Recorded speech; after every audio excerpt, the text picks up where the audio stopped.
Y'all know what time it is.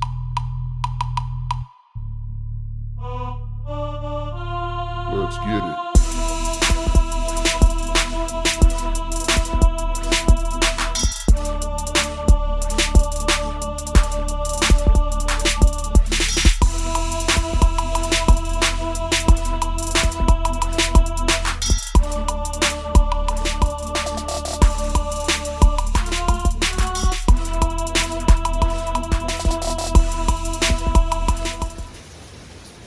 What's up, y'all? I know it's been a while since I've put any videos up. Been probably a couple weeks or so. I've been real busy with rice harvest, but that rice harvest is finally over.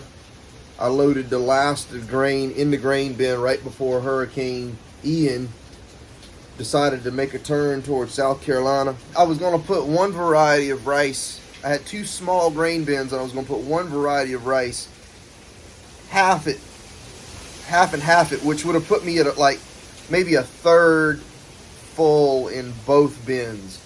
And then I could have just used air instead of using the propane heater to get the moisture out the grain.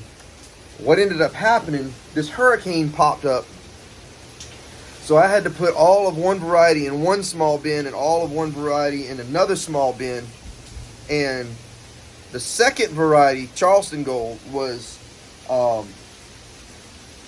had more moisture in it. You have to harvest rice between 18 and 20% moisture, and it was at 20% moisture, some less, some more, but right about 20%. And I had to put it in that grain bin and basically hold it in the grain wagons and in a trailer I used. I had to hold it in those, put some in the grain bin, let it get dry to a certain extent, put a little bit more in the grain bin, let it get dry to a certain extent. I couldn't put it all in there at once because that would have overwhelmed it. You would have built up what's called field heat, and would have caused something called stack burn, which basically ruins it. It's a fungus that attacks it and gets in that grain, and you can ruin all your year's work, go into that grain bin and ruin it all in one fell swoop, just like that. So I had to jump through hoops and make, but the decision I made, rather than taking that second variety to another grain bin, which would have been much further away and would have cost me a lot more time, I had to put it all in those grain bins, and it would have, and I had to live with the decision I made, So I want to point out something, seeing as how this is Palmetto State Rice Company. Y'all notice my little fall arrangement up here? This is Carolina Gold rice. Look at that. That is the most beautiful, long, beautiful heads of rice. My wife went and picked this and made a fall arrangement out of it. And the reason why is because I had a little patch of it planted. I say a patch. I had like an acre. I had a little small 3-acre patch planted with two different varieties, and one of them was Carolina Gold, and the other one was Charleston Gold. And I just planted them because I couldn't flood just part of the field really, so I wanted to get the whole field planted.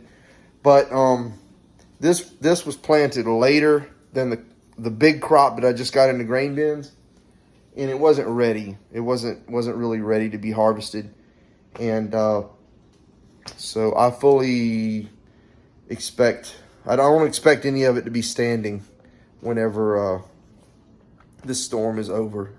Carolina Gold, it grows like a foot taller than any other variety of rice that I normally plant. It gets a big heavy head on it, and wind and rain, those two combinations on rice, on just about any variety of rice, will lay it flat. It'll lodge, what's called lodging.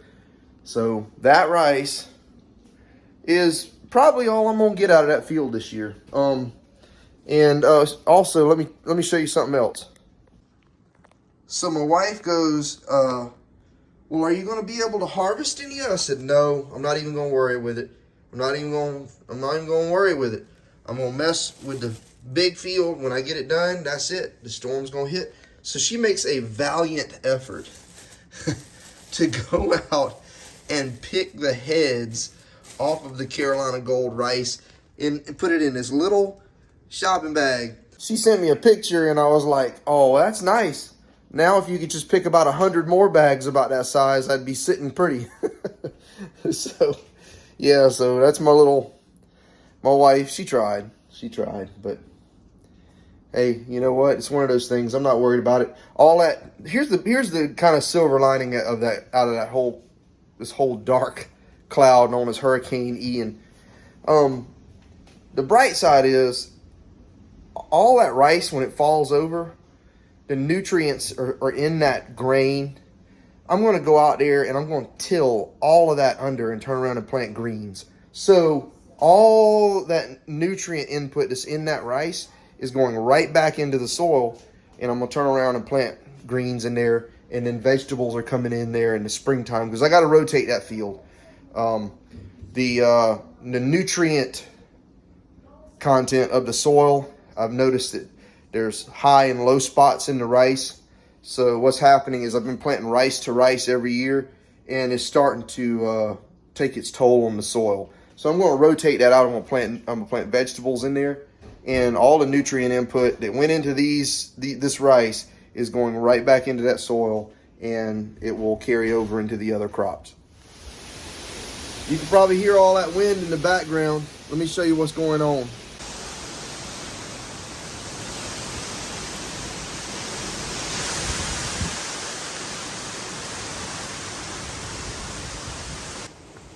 Our neighbor lost a tree over yonder. Tree apparently snapped off. It didn't uproot. This tree right here, that tree right there, a few years ago we had a hurricane hit, and that tree right there, the roots down at the bottom was lifting up. That concrete curb and was lifting up because the wind was blowing that direction. I had to get the truck and hitch a strap or a chain up in there's a limb right through there. There's a big limb right in there, and I had to throw the chain around that one and the other one, and then hook it to the tow hooks on the truck and back up, tighten the chain up. And let me tell you something, the force of that wind ain't no joke. I had the truck parked right about there, and I stood, there's a window right here, and I stood and watched the wind pull that truck about 6 inches with the brakes and the four-wheel drive locked down, and the truck was in park. So, yeah, that wind ain't no joke. I know if I hadn't had it hitched up to that truck, it would have pulled it. I watched it flexing the roots. The roots were lifting up off the ground on that side, and I ran out there and got the truck. Now that tree's not doing that because them roots react to that stress, and that tree has put down deeper roots on that side. It's not even flexing now.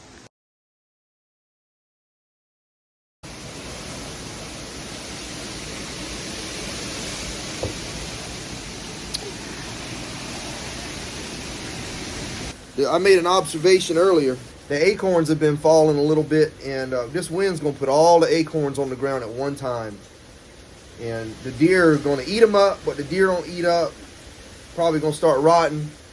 And in about a month, there ain't going to be any much acorns left. And the deer are probably going to be hitting the corn real hard in November and December. Feed them deer. Because the acorn crop is, though we had a heavy acorn crop this year. We had a good acorn crop, even though it's been kind of dry. But the stinking hurricane's gonna blow all the acorns on the ground. So them deer better hurry up and eat them before they start rotting, or the little worms start getting in them and start rotting them. So they better eat and put that fat on. Save your corn up, because there's gonna be a lot of acorns on the ground right now. But in about a month, start putting that corn out. I know corn's expensive this year. I went to using feeders like 8 or so years ago. I quit using cob corn. I got tired of going and putting cob corn out when I'm off on the weekend. By the time I get back next weekend, all the corn's gone.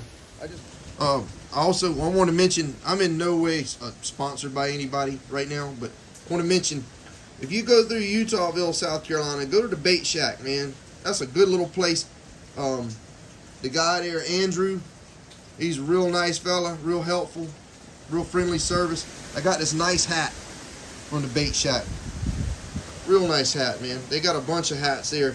They also got these extra tough boots. Extra tough. But they're perfect boots for weather like this. They're perfect boots. But I actually am going to use these boots this year in the rice fields. I normally would wear Crocs, but the problem is when you get out there, though the Crocs dry out, they're great for wearing and walking in rice fields during the summertime, and they're very comfortable. But when you're out there sometimes in the rice fields, the mud wants to suck the Crocs off your feet. I think I just heard a tree pop. I heard another tree pop over behind my neighbor's house over there. It sounded like one might have uprooted. I heard a crack and a crash back there. So people will be cutting a lot of firewood this year. Little turnip green patches are doing good. They're getting all kind of rain. Everything's doing all right. I'm sure the chickens are miserable, but they have a coop they can go sit in, and they have that shelter right there that they can get under. But they choose to just stand out in the rain. And the dogs are the same way. I've got a nice house for them and everything, comfortable. Got hay in it. And them crazy things that go lay out in the yard in the rain. I don't understand it. I bet that lake, I can hear the water from here. I'm a couple blocks from the water. And I can hear that lake raging right now. I mean, it is raging, son. I bet that thing looks like an ocean out there. That lake is notorious for getting how rough it can get.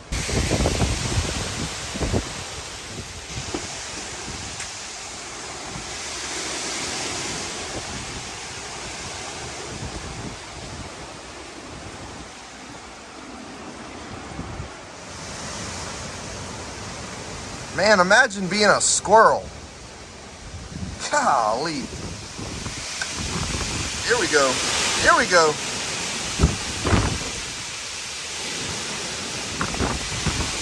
That's a strong gust.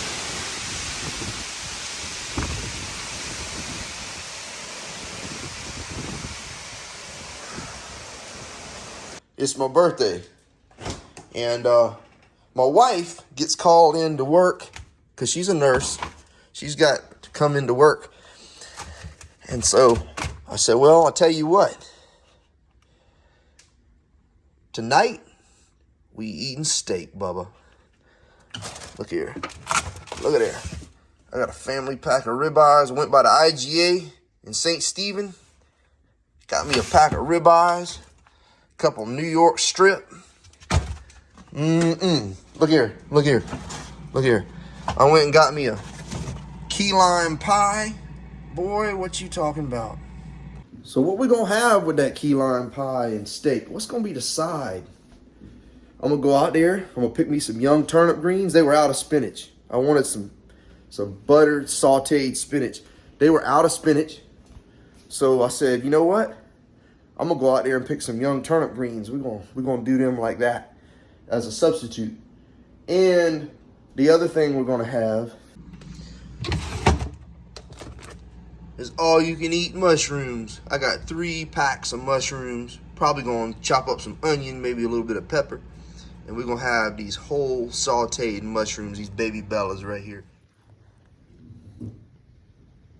So that's about all I'm up to today. It's my birthday. I decided I ain't doing anything except maybe some video editing. But other than that, you know, in closing with this video, even though we're getting hit by this storm, it's nothing compared to those folks in Florida. And just y'all remember those folks in your prayers. I know Wednesday when the hurricane was hitting Florida, as I pulled up to the grain bins to do some work, some last minute stuff, I paused for a little while and I said a prayer for those folks.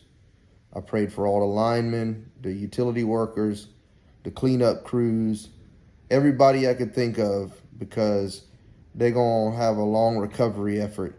And some of those folks down there lost everything. You know, insurance can replace a house. It can replace a roof and things like that.